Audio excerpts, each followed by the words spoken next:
Hi, this is Brett Ingram, award-winning entrepreneur, and today I want to help answer the question, is your target market right for a podcast?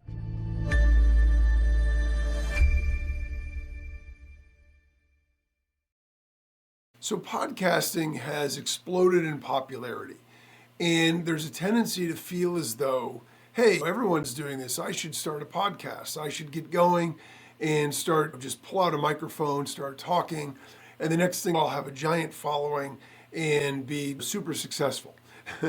So the question is, first off, obviously, as you might guess, it's never quite that easy or quite that simple. But despite the fact that it's not as easy or as simple as it sounds, it has gained a tremendous amount of popularity. And it makes total sense why. It has a lot of benefits in terms of things like being able to establish your authority and thought leadership. And wide open marketplace where we all have the ability to share whatever message we want.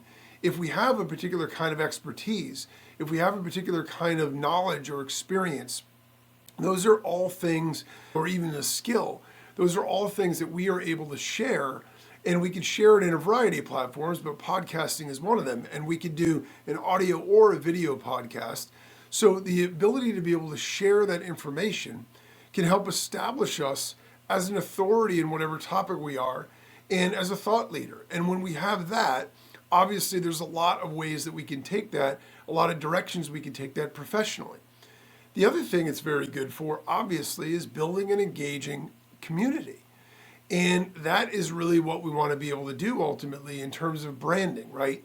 So if we want to be able to build a brand, if we want to be able to establish ourselves, and whether we're trying to sell products or services, or whether we're trying to become an influencer, whatever it is that we're trying to do, if we want to be able to do that effectively, we're only going to be as effective as our audience, as our market, as our tribe, as our community. So the easier and the more effective we can get out there and connect and engage, the better off we're going to be. There's big benefits there as well. Then we also have benefits of just flat out personal development through the process of hosting a podcast, of doing the research for whatever topics that we're going to talk about, of doing the public speaking, whether it's into a microphone or a video camera or whatever else. We develop and polish our speaking skills and presentation skills. We develop our thinking and our ability to grapple with various topics. We develop our knowledge base because we have to grow in terms of what we know in order to be able to share that and provide value to our audience. We also can learn from other people. If we're doing an interview style podcast, we have an opportunity to meet with guests all the time. And every time we interact with anybody, we have an opportunity to learn something new and to grow from that. So it's a fantastic way for personal development as well. We also have the ability to have a global reach. We can get out there and we can literally reach people on the opposite side of the world. And it wasn't even that many years ago where that would have been impossible. That would have been fantasy land. The idea now, it's funny, I was actually just talking to my son the other day about the idea that when I was growing up and we had to do a research paper, basically what we would do is we'd go to the family's volume of encyclopedias. You had an encyclopedia, one per letter. I think like maybe X and Y were thrown together in one volume because there wasn't enough content. But all the main letters each had their own book. Some of them had multiple books. And you went, you looked things up, or you went to the library. There was no internet. So there was no ability to just Google things or use AI or any of that other stuff. And you had to go find it all of yourself. And so it was getting information out there was far more difficult. Now we have global reach. Any one of us can sit in our bedroom or basement or living room or whatever apartment, and we can create messages that go out to the entire world that everyone has access to, and do it on a shoestring budget, which is so powerful and so amazing. It blows my mind even today to think about that. But everybody growing up now, that's the only reality they've ever known. And then obviously we have the ability to monetize it, right? That's the thing that everybody has in the back of their mind when they're thinking about, oh, I want to get into this, I want to start doing some kind of social media or podcasting or whatever because of all the money that I can make. And so obviously monetization opportunities, we not only have things like ads and sponsors, but we have the ability to promote our own products, affiliate products, all these other things as well. So the benefits of starting a podcast obviously go without saying, right? We've just gone on and on about that. And so it's no wonder so many people are interested in getting into it. But here's the thing. All that stuff only matters if our target market or audience is going to tune in. Because no matter what we're trying to do, no matter what we're trying to create or what message we're trying to share, if our audience doesn't listen to it, it's no one's ever going to hear it. It's never going to grow. So the question comes back to what we started with, and that is our market right for a podcast? So the best audience for a podcast depends on our content's theme, our style, and our intended impact. So depending on what it is that we're trying to do, who we're trying to reach, how we need to reach them, and what we're trying to ultimately accomplish by it, those are all the things that are going to help us answer the question. That said, I understand that's a very general sort of response and a cop-out, so we'll get into a little bit more detail. There are general trends that can be identified in podcast listenership that might help us in defining the best audience for a podcast. So let's take a look at a few of those, because I think this helps really understand whether or not our market is suited for this. So right off the top, if we just look at pure demographics and we look at age group, podcasts in general are particularly popular with the 18 to 44-year-old age group. So again, there's markets outside that, but as a general rule, that is the target market in terms of demographics for age, with a strong listener base among millennials and Gen Z.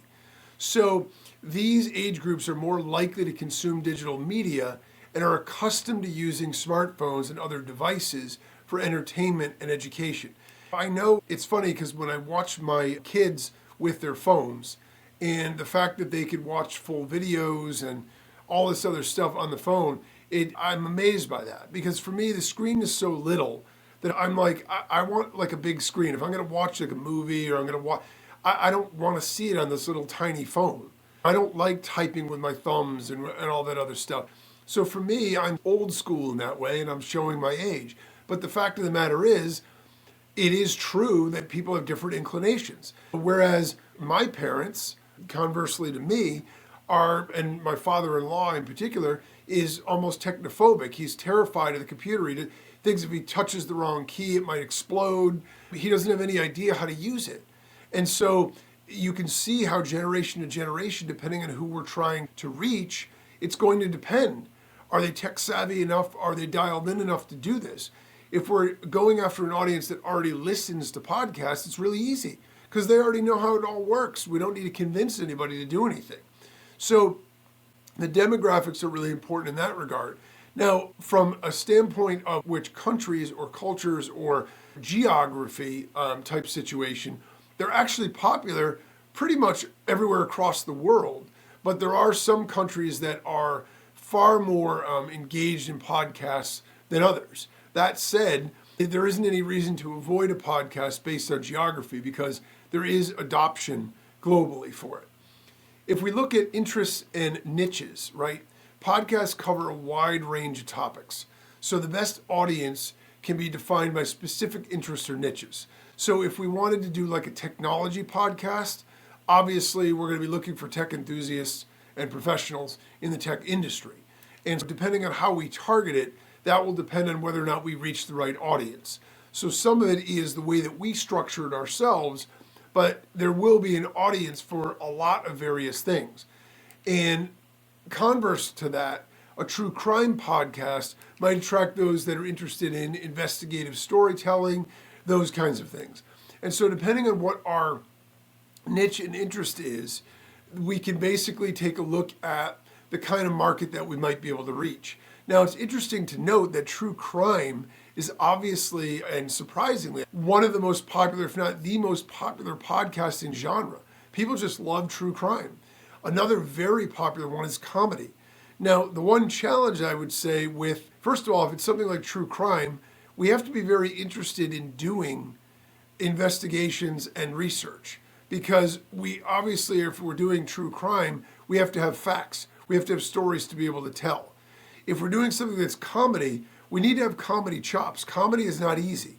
To do things that are comedic, there's a reason that a lot of comedic movies get panned.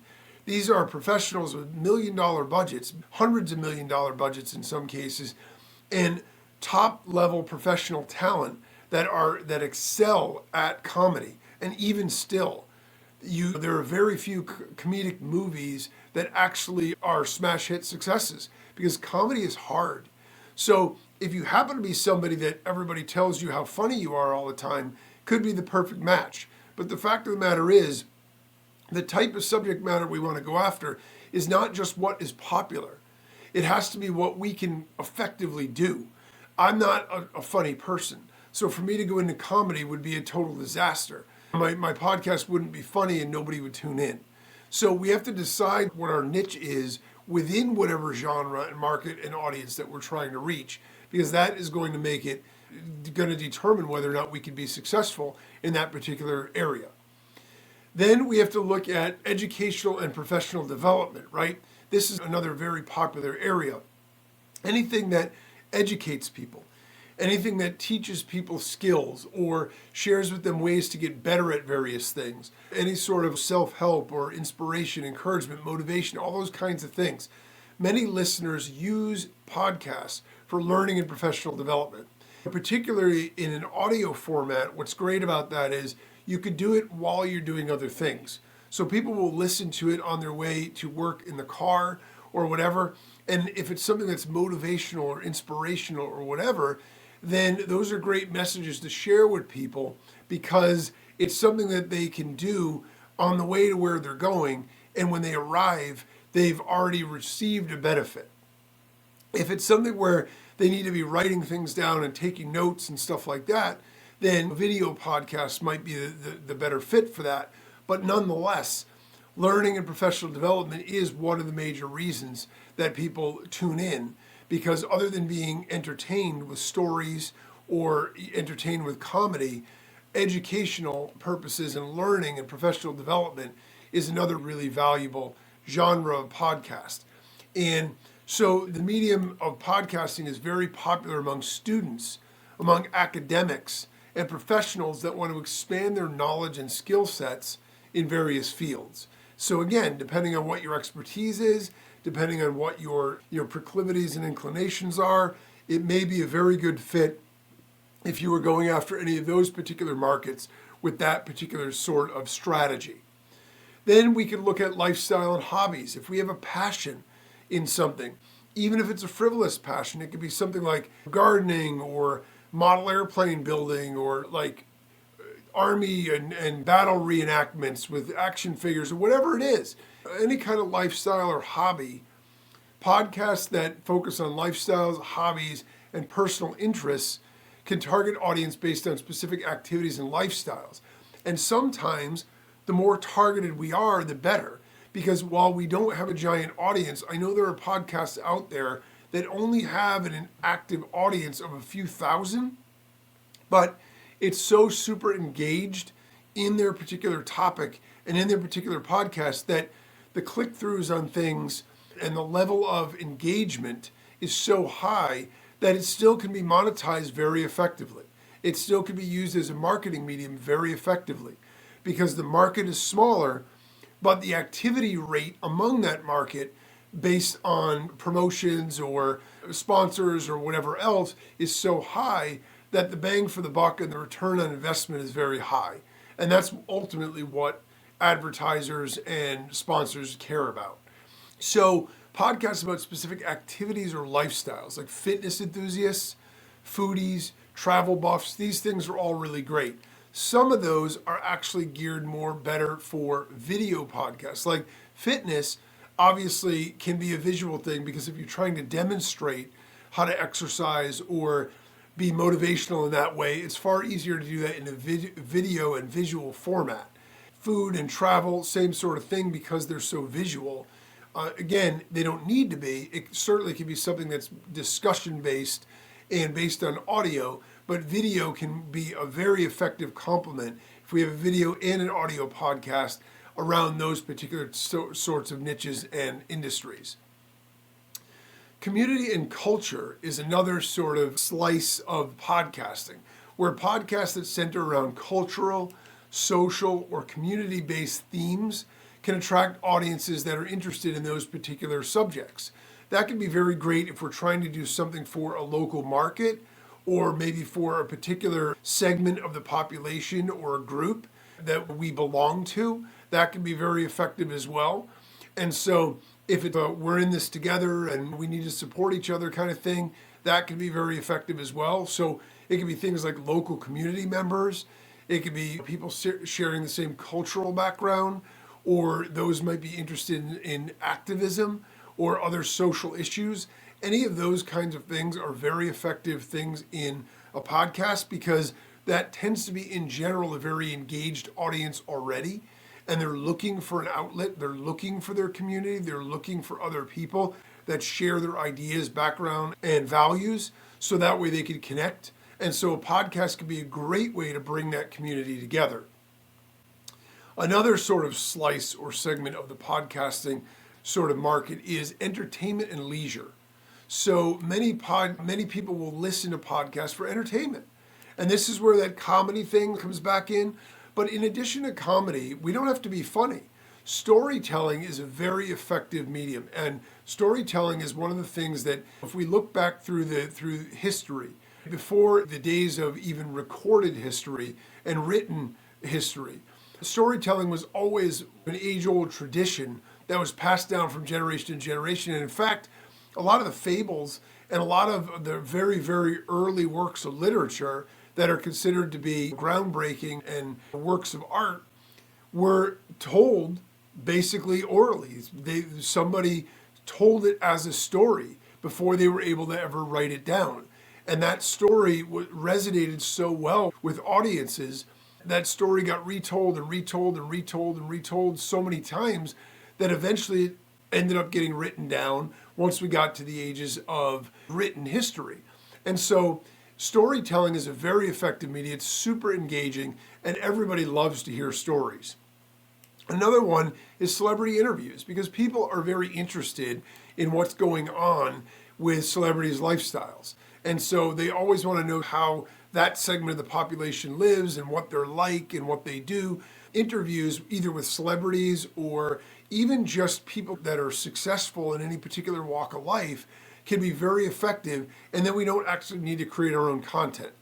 So those kinds of podcasts appeal to a broad audience looking for leisure activities and entertainment. We may find that our audience in those segments is going to be a lot larger, but the engagement level might be lower. The marketing side of it, the ROI and all that kind of stuff might be lower, but because the audience is bigger, it's a trade-off and it still works. To determine the best audience for a particular podcast, what we need to do is consider our content's focus, our own personal expertise and personality. We need to know ourselves. Are we good on camera? Are we good on video? Are we better on audio? Like, do we have a face for audio kind of thing? Or what is it about us that makes us unique that people have told us all our lives? Those are things that we might want to latch onto, because those are things that make us unique and might make our podcast stand out, might make it valuable for us to be able to do that. And also, interest in listening habits of our potential listeners. And we can never discount the idea of our own passion. No matter how good we are at something, if we don't love it, if it's not something, an area we want to live in every day, it's going to be hard to make a podcast about it, because a podcast is a labor of love. We've got to invest ourselves in it. We've got to engage in it. And we've got to be living in that space a lot. So it has to be something that we're excited about doing and that we want to keep doing. So the takeaway here is that hosting a podcast can be a great way to engage an audience and build a following. But it is, quite frankly, a lot of work. So we want to be sure before we commit that the audience we're targeting already listens to podcasts. We can search Apple Podcasts or Spotify for podcasts in our niche or market and get a sense of what's already out there, what their focus is, what their style is like, and what their content is. If our audience is already there and we're passionate about podcasting or connecting, then we should go for it.